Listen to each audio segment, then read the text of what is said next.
В Закарпатье, главной части исторической Прикарпатской Руси, русинов живет не менее 800 тысяч. И все они с колыбели владеют родным русинским языком.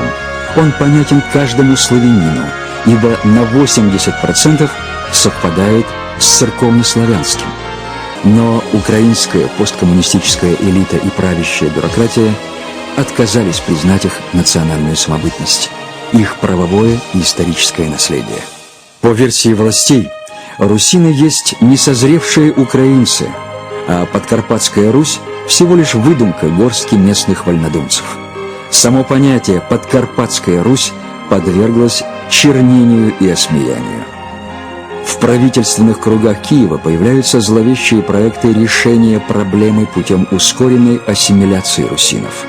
Про них говорят, что это форма имперского гнета на Украину, один из способов раскола украинского народа. Но правда такова. Закарпатье испокон веков земля русинов, которая только в 1991 году вошла в состав независимой Украины в результате референдума. Сьогоднішній день русини нічого так говорять, треба давати в суд. Ми двома ногами вже в Європейському суді. Тепер є заключення буде Вищої кваліфікаційної радіостудії Україна, які мені повідомляли, дали в январі місяці і в прошлому році, дають заключення вже рік. Тому що провадження по кодексу адміністративного судочинства, де я всі стадії пройшов. Ну я говорю я, тому що я представляю в лиці цю організацію, яка сьогодні є в Субкарпатті, де 14 русинських, то чисто русинська. Ну там є нації російські, венгри, не будемо говорити. Ну основна маса русин. Ви б знали, я не хочу зараз декларувати, тому що то прийде часто, по цьому питанню треба окремо говорити, ми будемо 12-го говорити. Це абсурд. Таке судочинство в плані цього. Політичні питання нав'язали нам, терміни давності пропущені. Від Конституційний суд у 2006 пункт затвердив, то ще був наш земляк, це по нашій просьбі, дайте заключення по проведенню референдуму. Проведення референдуму наше пройшло, немає терміну давності, не треба розглядувати ні Верховною Радою за те, а на пряме виконання йде органам державної влади, де ми судимося, і Кабінетом міністрів. Верховна Рада прийняти до відома, чому то не пройде. 24 роки сьогодні виходить запитання, підвішене і нічого не дає. Все вилежено у двох томах, які в мене є, в юридичній юриспруденції. І я не знаю, як на сьогоднішній день зреагує держава. Це дуже серйозний вопрос. То пішло апарат президента, ми Конституцію асамблеї дали, плюс дали. Це правильно, ми мусимо самі знаходити свої уми, підготовлювати, розуміти юридичні документи. І ми на сьогодні ще чекаємо документ. Якщо він прийде, то одразу йде в Страсбург. Другим етапом йде. Коли у нас забрали державність, коли нас забрали землю, нас анексували, не визнали русинський народ, а ви знаєте по ознакам, що таке на сьогоднішній народ.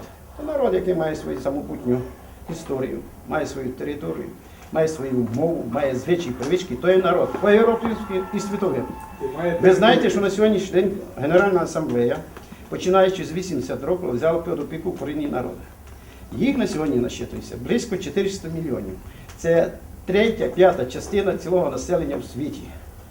Значить, у нас з 82-го розпочала, той день в Женеві вони знайшли робочу групу із правників, політологів, соціологів. 20 років готували цей документ. І тільки в 2007 році Генеральна декларація о правах корінних народів, які тома треба готувати.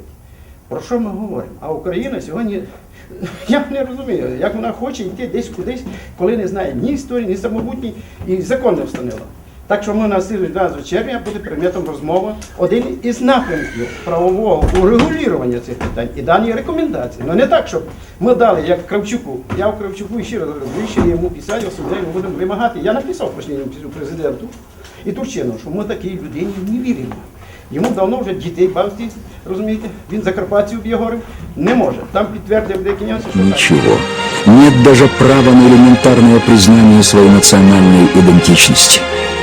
Киевские власти часто вспоминают о так называемом советском геноциде по отношению к украинцам. Между тем, сами они в начале 21 века проводят открытую политику ползучего уничтожения целого народа,